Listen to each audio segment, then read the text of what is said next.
अभिजित दिपके यांनी शिक्षक मिळावं या मागणीसाठी लिंबाळ्याच्या जिल्हा परिषद शाळेसमोर गावकऱ्यांचं आंदोलन सुरू केलं होतं आणि आता तुमच्या आंदोलनानंतर शिक्षण विभागानं तुम्हाला काय लेखी दिले, तुम्ही आंदोलनावरून उठले दिसता? दोन मागण्या होत्या. एक मागणी ही होती की जो प्रिन्सिपल दारू पिऊन याचा त्याला सस्पेंड करण्यात यावं. ते सस्पेन्शन आधीच आलं होतं, आज सकाळीच जेव्हा आम्ही बसवलं तेव्हा झालं होतं. दुसरी मागणी ही होती की 2 नाही 4 शिक्षक असले पाहिजे. गावकऱ्यांनी सांगितलं होतं इथे 4 शिक्षक असले पाहिजे. तर आता लगेच त्यांनी नोटिफिकेशन पाठवले आम्हाला ऑफिशियल लेटर हेडवर की 3रा शिक्षक आज संध्याकाळपर्यंत अपॉइंट होईल आणि 4था शिक्षक एक 10-15 दिवसात ते अपॉइंट करतील. तो आता त्यांना हायर करावं लागेल किंवा बघावं लागेल. शिक्षकांची कमी येते असं सांगितलं. तर गावकऱ्यांचं म्हणणं की 10-15 दिवस आपण देऊयात, तर ते अपॉइंट करतील आणि जर नाही अपॉइंट केलं त्यांनी 10-15 दिवसात आम्ही पुन्हा बसू. बरं, आता तुम्ही शाळेची पाहणी केली, शाळेमध्ये काय काय त्रुटी वाटलं होतं तुम्हाला? बेंचेस नाहीये. तर मी इथलचे जे केंद्र प्रमुख आहे त्यांनाही सांगितलंय की इथं बेंचेस आले पाहिजे. ते तुम्ही वरती मेसेज पोहोचवा.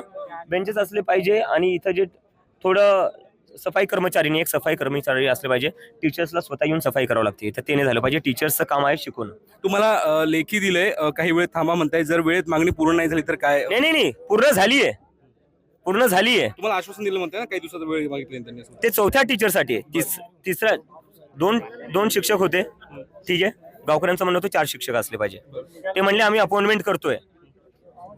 3रा शिक्षक आज संध्याकाळपर्यंत अपॉइंट होईल. 4थ्या शिक्षकासाठी त्यांना थोडा वेळ पाहिजे. ते म्हणतात की आता तेवढे शिक्षकच नाहीये. तर आता ही एक ऑपॉर्च्युनिटी, देशात बेरोजगारी खूप आहे, तर करा शिक्षक तुम्ही हायर. बरं, आता हे आंदोलनाला यश आलं म्हणायचं, कारण ते तुमच्या मूळ गावी गावकऱ्यांना विचारा काय वाटतंय, जिंकलो आपण. बरं, ते अभिजित दिपके आणि यांच्या आंदोलनात यश आलं. एबीपी माझा, उघडा डोळे बघा नीट.